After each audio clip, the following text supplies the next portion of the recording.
Hi everyone, and welcome to Freeplay 2020. My name is Chad Toprak, my pronouns are he, him, and I'm the director of Freeplay.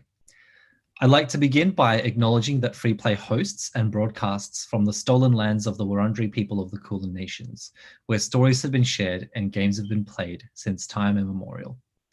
We pay our respects to elders past, present, and emerging, and to anyone watching who has a connection to the world's oldest continuing culture. Sovereignty was never ceded, and the violence of the colonial project is ongoing. Freeplay also stands in solidarity with Black communities, both here and around the world, against prejudice, injustice, and violence. Black Lives Matter is not a new or revolutionary statement, but it is one that needs to be said and said again and said louder. So hello and welcome. This is the session Being a Playful In-Betweener. And joining us is the very playful Helen Kwok. Helen is a multimedia artist and designer with an interest in creating immersive and memorable experiences at the intersection of art, design, games, and play. Helen considers herself a bit of a creative chameleon, having created award-winning e-learning resources, playful installations, experimental games, music visualizations, and urban play activations. She was a Western Australia Young Achiever Awards finalist and is currently studying a Masters of Animation, Games and Interactivity at RMIT University here in Melbourne. Helen is also an awards finalist for this year's Freeplay Awards with her project 100 Ghost Stories. Please make Helen welcome, and I will pass it over to you. Thanks, Chad. So let me just try and share my screen.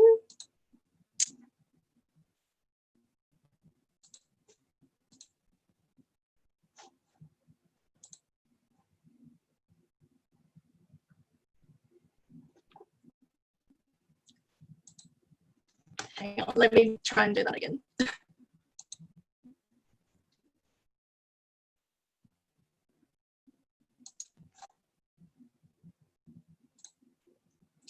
Okay, so hopefully everyone can still hear me. So hi everyone, my name is Helen, my pronouns are she, her, and today I'll be talking about being a playful in-betweener and what that actually means. So earlier on this year, I attended a talk with my partner at M Pavilion, and the talk was run by the School of Life, and it was about storytelling. There was a particular question we all had to answer at this workshop that really stuck with me. I slightly adapted the question for this talk, but the question was, if your life was a book, what would the first sentence be? And the sentence that I came up with for myself was, who am I? I've always had trouble answering this question about my life. Before I moved to Melbourne, I was working as a digital designer in education and government for 8 years back in Perth. And because I worked in a very small team, I was doing a whole variety of work, ranging from e-learning to video production, web and graphic design, motion graphics, animation, and never really specialized in any of these fields.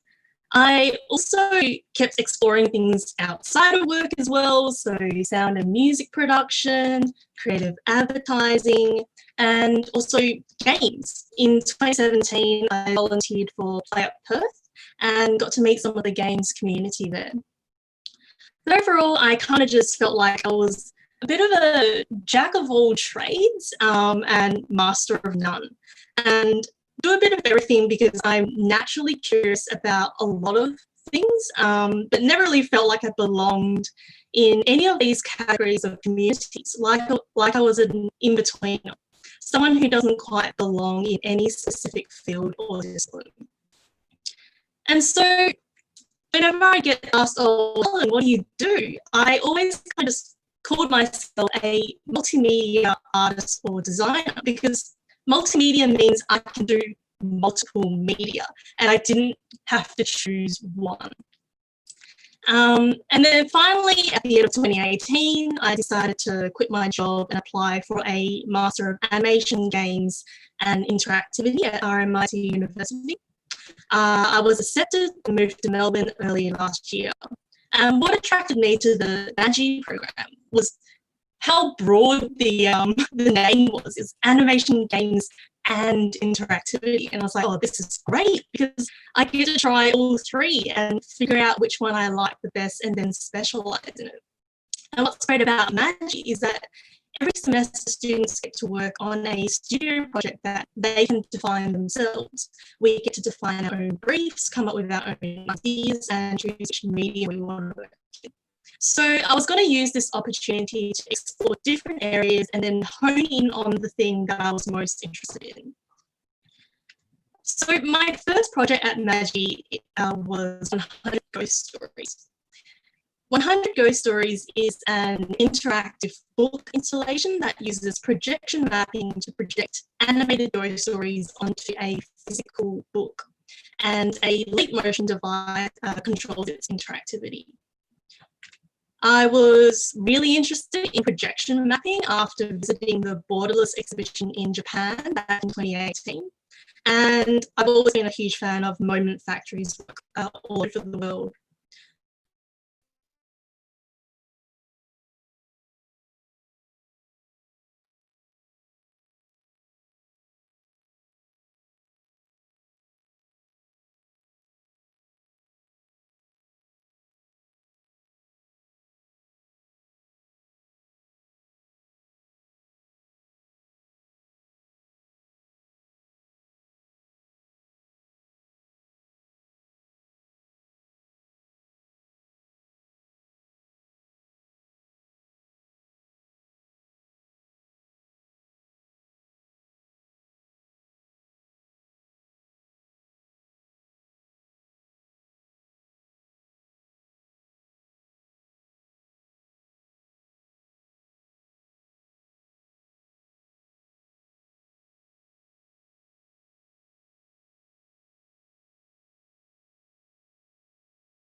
Helen, very quickly, if you're there, we currently can't hear your microphone. I'm not quite sure what's going on.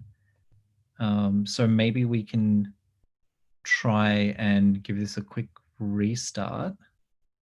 If you can maybe stop sharing, maybe turn your audio on and off and see if that fixes the problem.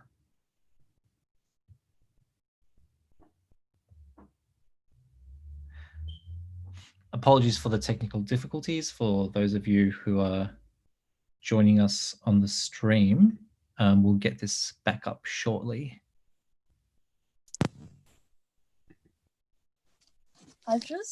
Oh, it's back. I've just switched mics. I've switched to another microphone. Okay, we can hear you now. This is great. Okay. Where was I when the audio got cut off? So if you can share your screen again. Yep. Hang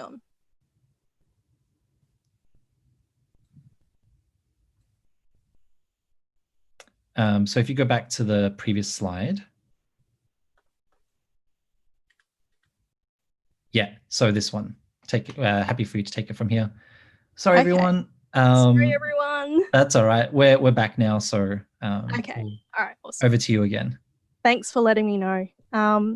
Yep. Okay. So for my first studio project, I was really interested in how I could use light projection to transform existing spaces and objects to transport the user into another world.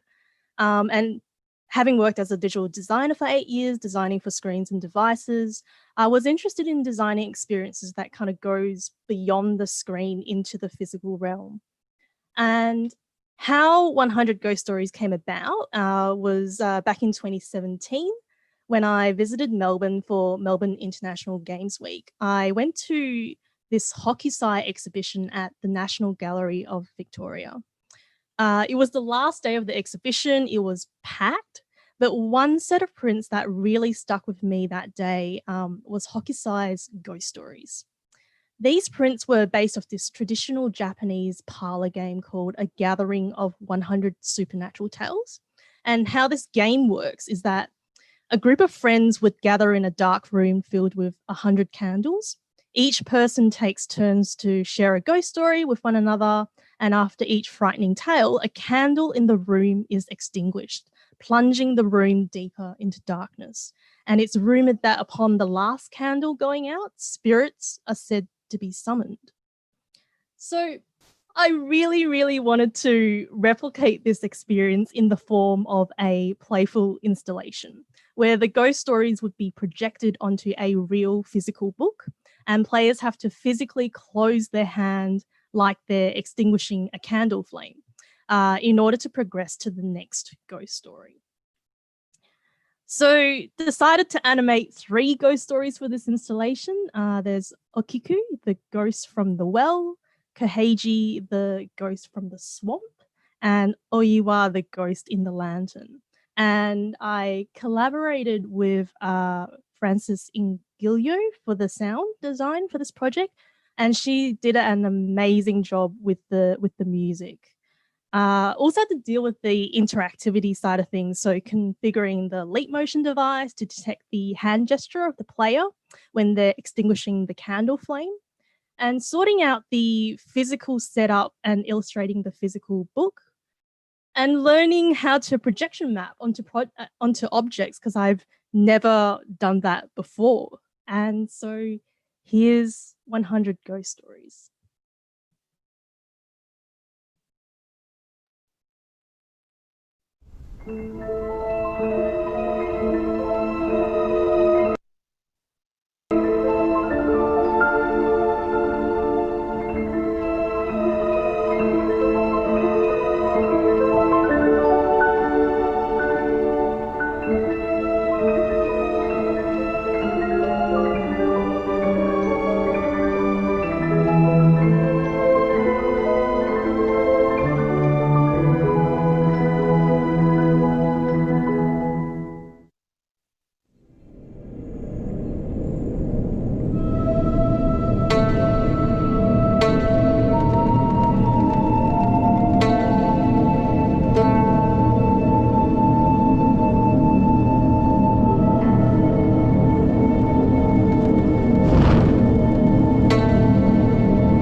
So yeah, even though the project was successfully finished, again, I kind of find myself working at this intersection between various different disciplines. There was animation, there was the projection mapping and the interactivity, and kind of found myself in this in-betweener kind of role again.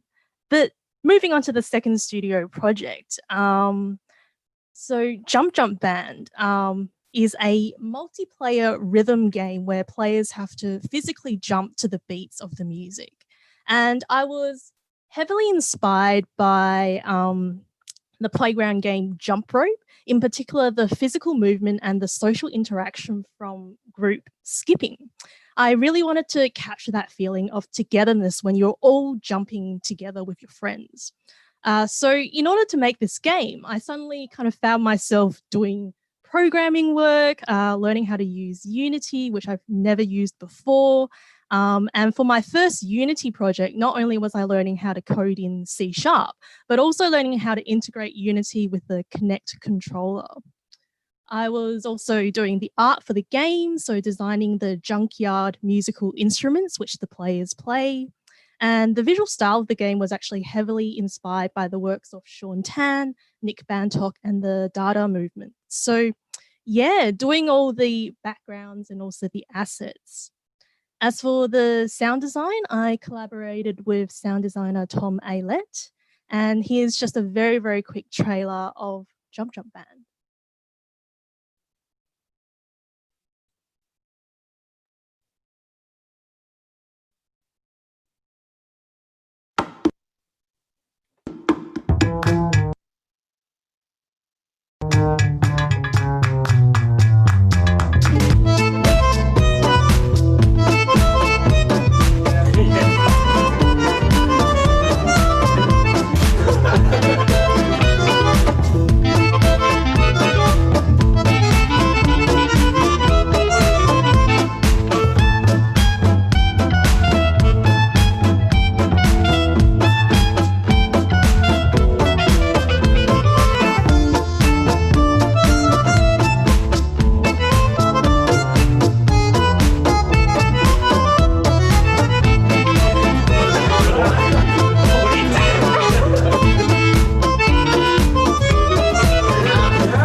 Project, I was kind of suddenly delving into game design, programming, art, illustration, and basically ending my first year at Magi even more confused as to what I want to do. So while I was kind of ruminating over the summer break on what I should be focusing on in Magi, the Melbourne Global Game Jam happened and I decided to participate. And that's where Sashiko was born. So for this jam, I decided to form a team with Tabitha Lamonis, who was our programmer, and Caitlin Hopwood, who was our sound designer. As the theme for this year's game jam was repair, Sashiko is a meditative sewing game based on the Japanese form of stitching to repair or reinforce old and worn clothing. So not only do players have to replicate the stitching pattern in each level of the game, as you can see in the screenshot here, but the only way they can do this is to physically sew the pattern with a real needle and thread in a custom-made sewing circuit board that acts as an alternative controller for the game. Suddenly, I kind of found myself in this game jam, designing the art UI for the game, but also making this alternative controller, which is something I've never done before. And so this version you see here is the Global Game Jam version that I made with cardboard and aluminium foil.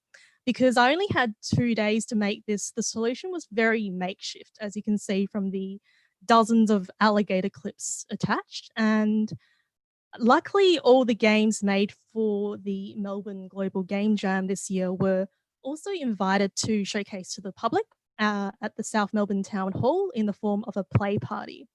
So I spent some time upgrading the controller a bit, bought a whole bunch of materials, and this is basically version 2 of the controller, which is much, much neater solution. And here's, again, just a very quick video demonstrating Sashiko.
So a very big thank you to all of our playtesters from the night. We had so much fun working on the alternative controller for Sashiko. And through this experience, kind of felt like I've again added more bubbles to my fields of interest. And I can't help but feel a bit deja vu when I look at this chart. But before I could kind of give this any more thought, semester one started this year, and I had to kind of get started on my third studio project, which was Heart Tree. And Heart Tree is an interactive tree installation. It's part of a bigger project called Playable City Brunswick, which a team of us students collaborated with Dr. Troy Innocent and Moreland City Council on. The project is about transforming sites within Brunswick through different types of urban play activations. So these could be installations, could be AR, games, audio walks, and they would all come together in the form of a public walking trail at the end of the project. So the focus of the project was, how can urban play reconnect us to the lived experience of Brunswick? And one of the emerging themes I found from my research is this theme of making. So as a team, we decided to split our walking trail into 3 main sections, each dedicated to a form of making and time period in Brunswick's history. As you can see, Heart Tree is located in the weaving section of the trail, dealing with the time before settlement, when Brunswick was at its most pure and natural state. The experience that I really wanted Heart Tree to give is about interconnections, nature, contemplation, and reflection. So how does Heart Tree work? Well, when the player touches the tree trunk or the hanging ropes from the branches, different soundscapes related to Brunswick's natural and Indigenous histories will play. Soundscapes only play when the player is physically touching the tree, which is a play on the idea that it is only through our connection with the land does it reveal its past stories to us. What if every tree had a story to tell? There are 8 soundscapes to Heart Tree, all composed by the amazingly talented sound designer Israel Carter. The first soundscape, which plays when the player touches the tree trunk, is called The Land Before, which is a melodic piece inspired by the overall landscape of Brunswick and a celebration of the First Peoples' religious relationship with the land. The next 6 soundscapes play when the player touches the ropes that hang from Heart Tree. Each soundscape is drawn from the natural and Indigenous histories of Brunswick, so hunting, creeks, fire and rebirth, winds, flooding, and birdsong. And finally, Tree Whispers, which plays when nothing is touched. So it's a subtle whispery soundtrack just to catch people's attention and get them to come closer to the tree. As I was dealing with touch sensors for this project, I suddenly found myself learning how to use the Arduino and its capacitive sensing library. Also had to make all the physical components of Heart Tree, so weaving the tree trunk sensor from paper raffia and coloured twine, braiding the rope sensors from different pieces of string, twine, and LED lights, and then wiring everything up together. I was dealing with so much wire for this installation. I think ended up buying something like 150 meters of wire from JCar Electronics to make Hearttree. So yeah, so this is Hearttree, and a big thank you to Chad for helping me set up Hearttree and being in my video.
So through Hearttree, I was kind of delving into urban play in playable cities, public art installation, the use of the Arduino for custom controllers, and crafting my own physical sensors. And I look at this chart and I was like, well, maybe it's okay, even though I might not be specializing in any particular area, but I'm enjoying myself immensely as an in-betweener. It means I'm not being boxed in by any particular piece of software or technology. It means I have all these skills I could use to realize a project myself, and I can easily change myself to adapt to the project, even if it means learning completely new skills. I've also found that as an artist, I'm often led by an idea or concept first, and the technology usually comes second. So even though I'm still learning how to be comfortable being an in-betweener, I just really like to thank Freeplay, because I feel like this is the community where I feel like I do belong. I've met so many people through this festival who works in this intersection between art, design, games, and play. So if I could go back very quickly to the original question I started this presentation with, which was, if your life was a book, what would the first sentence be? And my sentence was, who am I? Maybe it's a question that shouldn't be answered, because once it's answered, what will drive me to keep learning and exploring? And if you're a student who's listening to this talk, or someone who's feeling a bit unsure about defining themselves with a role or a title or label, I just want you to know that you're not alone. And to end this presentation, I like to just refer to this quote from Stephen Fry, which I think summarizes this talk quite beautifully. It goes, Oscar Wilde said that if you know what you want to be, then you inevitably become it. That is your punishment. But if you never know, then you can be anything. There is a truth to that. We are not nouns, we are verbs. I am not a thing, an actor, a writer. I'm a person who does things. I write, I act, and I never know what I am going to do next. I think you can be imprisoned if you think of yourself as a noun. Thank you everyone for tuning in. Here are my contact details, and do connect with me on Twitter, and we can always start a conversation there. I do realize I'm over time, but let me just quickly see if there are any questions.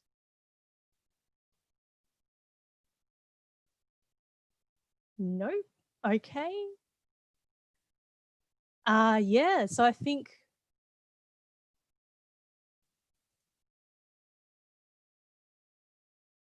we're good if there are no questions.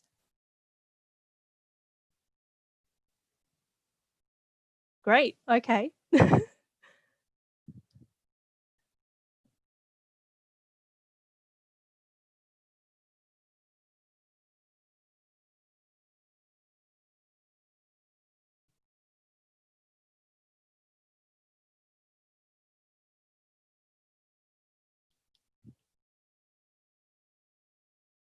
All right. Well, thank you everyone for tuning in today. Sorry about the technical difficulties earlier on, and I hope you enjoyed today's presentation.